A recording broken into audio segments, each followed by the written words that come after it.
So you're a dog owner in North Attleborough, and you want a happy, well-behaved dog that you can take anywhere, right? Of course you do. But figuring out who can help you get there, well, that can be a little overwhelming. This guide is here to walk you through everything, step by step, so you can find the right trainer with total confidence. We've got 5 main stops on our journey today. First, we'll talk about where to even begin your search.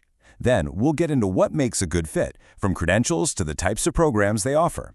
We'll definitely cover what this all costs, and we'll touch on some local rules and resources right here in town. And to wrap it all up, we'll give you the exact questions you need to ask a potential trainer. Sound good? Let's go. All right, before you even open up a web browser, it really helps to know what you're actually looking for.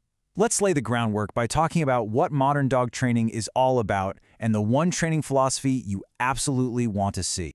Look, training is so much more than just teaching sit in your kitchen. The real goal is to get your dog ready for your actual life. That means being able to handle a quiet walk in your neighborhood just as well as they handle the noise and distractions of busier places around town. So how do we get there? Well, the gold standard today is something called positive reinforcement. The idea is pretty simple, actually. Instead of focusing on punishing bad behavior, you reward the good stuff, the behavior you want to see more of. It works incredibly well, and it also builds this amazing trust between you and your dog, which makes the whole process fun for everyone. Okay, so now we know we're looking for a trainer who uses positive reinforcement. The next step is figuring out how to spot a real pro. We're going to look at professional certifications and then break down the different kinds of training programs to help you decide which one might be best for you and your pup. Anyone can call themselves a dog trainer, so these letters after a name are a really big deal. They mean that person has actually studied and passed exams on things like animal behavior and learning theory. A CPDTK, for example, is a common one that shows a solid base of knowledge. And if you're dealing with bigger issues like serious fear or aggression, you might look for a specialist with a credential like CBCCK. Now let's think about the format. What does the training actually look like? There's no single right answer here, because it really comes down to your dog's specific personality, what your goals are, and even just your own schedule. Group classes are a really popular choice, especially for basic manners or puppy socialization. They're awesome because your dog learns to listen to you even when there are other dogs and people around, which is, real life. It's a great, controlled way to practice focusing amidst distractions. But what if your dog's issues are happening right at home? Like, say, they go nuts when the doorbell rings, or they love to surf the kitchen counters. That's where private in-home training is perfect. The trainer comes to you and helps you tackle the problem right where it happens. Then there's the board and train option. This is where your dog actually goes to live with the trainer for a couple of weeks. It's an immersive experience that can get you faster results, which is a huge help for busy owners. The key thing here, though, is that a good program will also spend time teaching you how to keep up the training when your dog comes back home. That part is crucial. And speaking of making a big investment, let's get practical and talk about money. Having a realistic idea of the costs in the North Attleborough area will help you plan and budget for this really important part of your dog's education. So here's a general breakdown of what you might expect to pay in 2025. As you can see, group classes are usually the most budget-friendly way to start.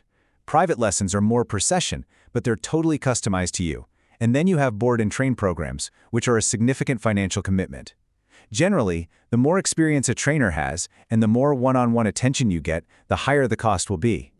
Remember, great training isn't just about what happens in a class. It's about applying those skills out in the real world. Being a great dog owner in North Attleborough means knowing the local rules and also knowing about all the cool local spots you can use to practice. So let's quickly go over the basics. Here in town, your dog needs to be on a leash in public places. You've also got to register them with the town every year once they're over 6 months old, and of course, always pick up after them. And that rabies vaccine, that's actually a state law. These are all just part of being a good, responsible neighbor. Now for the fun stuff. When you're working on skills like getting your dog to come back when you call them, you need a safe place to do it. The Falls Pond Dog Park is fantastic for this. It's fenced in, so you can practice off-leash training in a controlled setting without any stress. And your training grounds don't stop there. Your local parks are perfect for on-leash practice. Taking a walk through World War I Memorial Park or on the trails at Franklin State Forest. These are amazing opportunities to work on loose-leash walking around real-life distractions like hikers, bikes, and squirrels. Okay, you've done your homework, you've got a budget in mind, and you even have a few places to go practice. Now you're ready to actually talk to a trainer. Let's go over the most important questions to ask so you can make that final decision with confidence.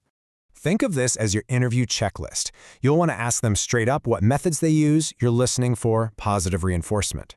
Ask about their certifications. A really good question is, how will you tailor this plan specifically for my dog? And don't forget the practical stuff, like total costs and what they expect you to do for homework between sessions. A true professional will be happy to answer all of these. You know, finding the right trainer is a huge first step. The work you put in now is going to pay off in so many ways. It'll make those quiet nights at home more relaxing, it'll make having friends over less chaotic, and it'll make every single walk you take together in our beautiful local parks that much more enjoyable.